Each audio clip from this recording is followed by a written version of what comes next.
Hi guys, welcome to my channel. My name is Adriana, and for this video I'm going to be doing a pantry organization as well as giving you a few tips I learned while doing my pantry if you're on a budget just like me.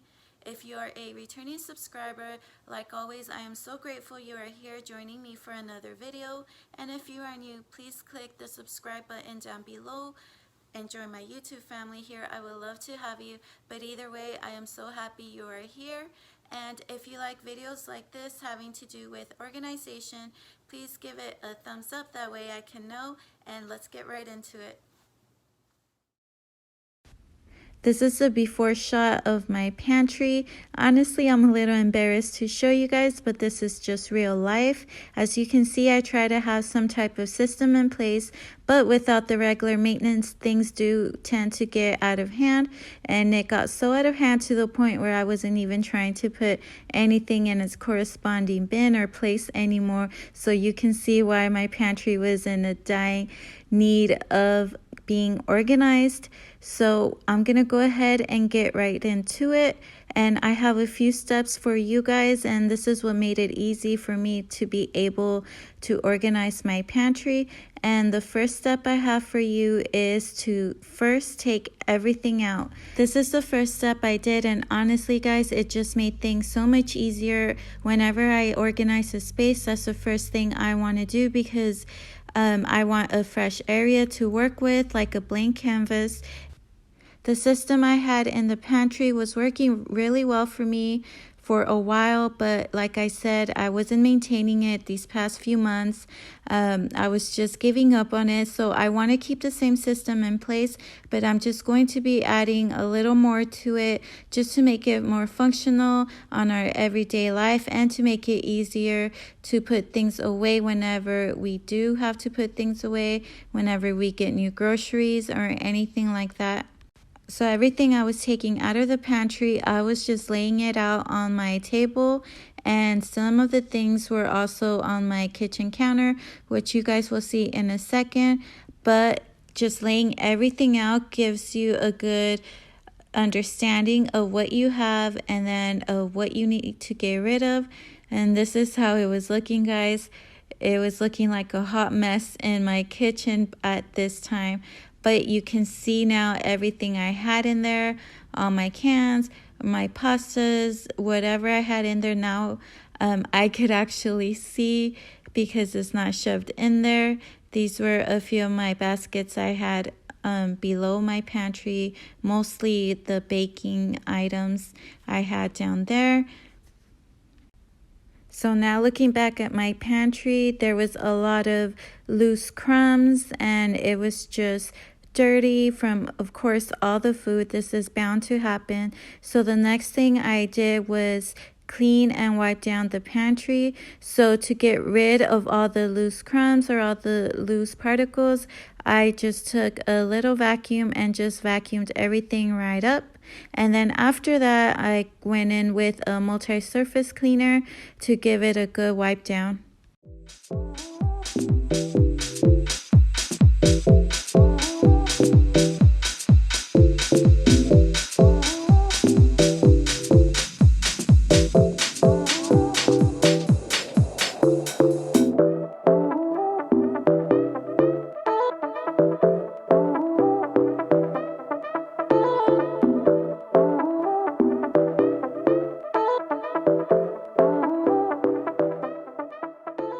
So now that the pantry itself was nice and clean, the next thing I did was I took all the food out of the bins.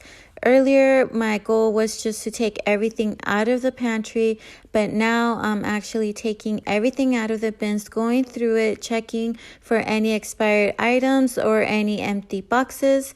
And this is a part where it could get just a little bit overwhelming, but don't worry, you got this. And then after that, I was left with all my bins here.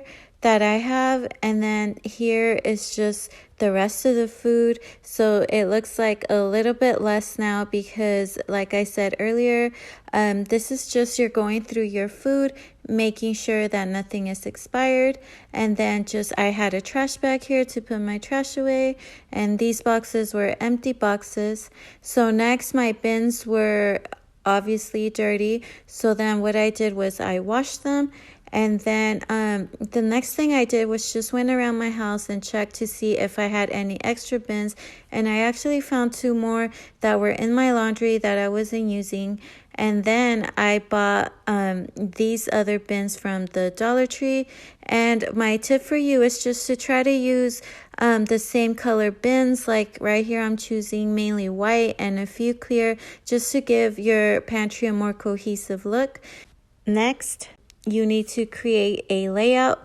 Right here, I was just playing around with how I wanted my pantry to look, where I wanted the bins and how it would look best, because of course I wanted my pantry to be visually pleasing. And then, so this is just fun to play around and just set your bins there and see what's going to work for you. And then from here on out, it was just easier, and it was actually where the fun began. But I want to show you also these jars I'm going to use. My tip for you is to use recycled jars. These glass jars are actually from pickles because my husband and my girls are pickle lovers. So it took me about 2 months to come up with these jars. I really like the shape of them and just that they were glass. So that's what I recommend for you. See if you have any glass jars you can recycle and use for your pantry. So then the next thing I did was actually started putting everything in my jars, but also remember to wash your recycled jars really good, because mine really had a pickle smell to them, and I really had to wash them with warm water and a lot of soap a few times, and finally the smell went away. So then after that, right here, I'm labeling with this dry erase marker, and it works really good because if I change my mind or if something runs out, I could easily just wipe it down, and that is a great thing. And this is something different I wanted to do. Before, I wasn't labeling nothing, and I think honestly that labeling has helped so much in these past few days where I've been enjoying my pantry. So much easier to know what is what and where everything is, and then everything has its proper place.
So guys, I have to admit, I really loved writing on the jars in cursive. It took me back to like elementary school, just practicing my writing and trying to make it look nice.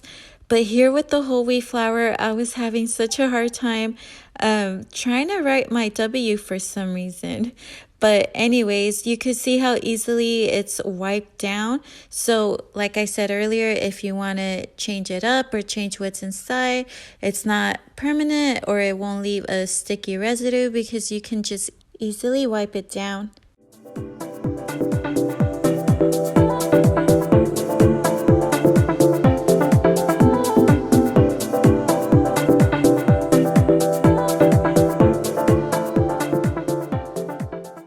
So So now moving on to the bins, and I just want to say that about a year ago when I bought my first set of bins, I actually had to go to a few different Dollar Trees to try to find the white bins because they are so popular. But this time I only had to go to one, and I didn't find more of the bins I really wanted, but just keep that in mind. And also right here I'm just putting away the crackers. The Ritz crackers are my all-time favorite. I could eat Ritz crackers all the time, but my husband prefers the saltines. But anyway, moving on. Right here in this bin, this is the one that I was saying that is so hard to find in the white color.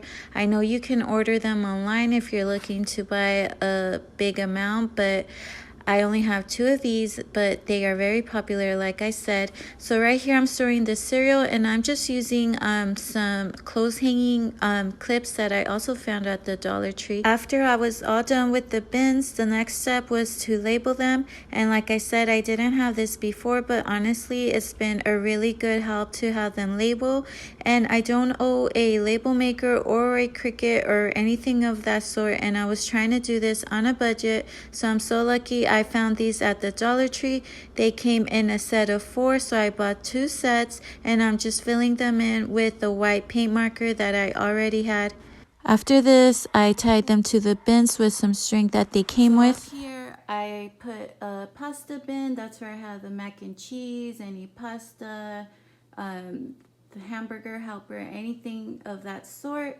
In this basket I have some onions, and then right here is my cereal box that I just clipped the bags. And then right here I have all the glass jars, the almonds, chia seeds, oats, brown rice, flours, beans, and you could see my cabinet's going a little deep, so I even have room to put more jars back there. I have a few back there already, but if I continue saving a few more, I could add to my collection there. And then down here I have the cans. I didn't really need to label this. We don't buy that many canned food, but right here are the tomato sauces, and then right here would be like if any veggie cans. Then I have a few more cans here, and then back there those small bins are miscellaneous foods. I have some mustard. What else do I have? Some croutons, just stuff like that, sauces, extra miscellaneous things.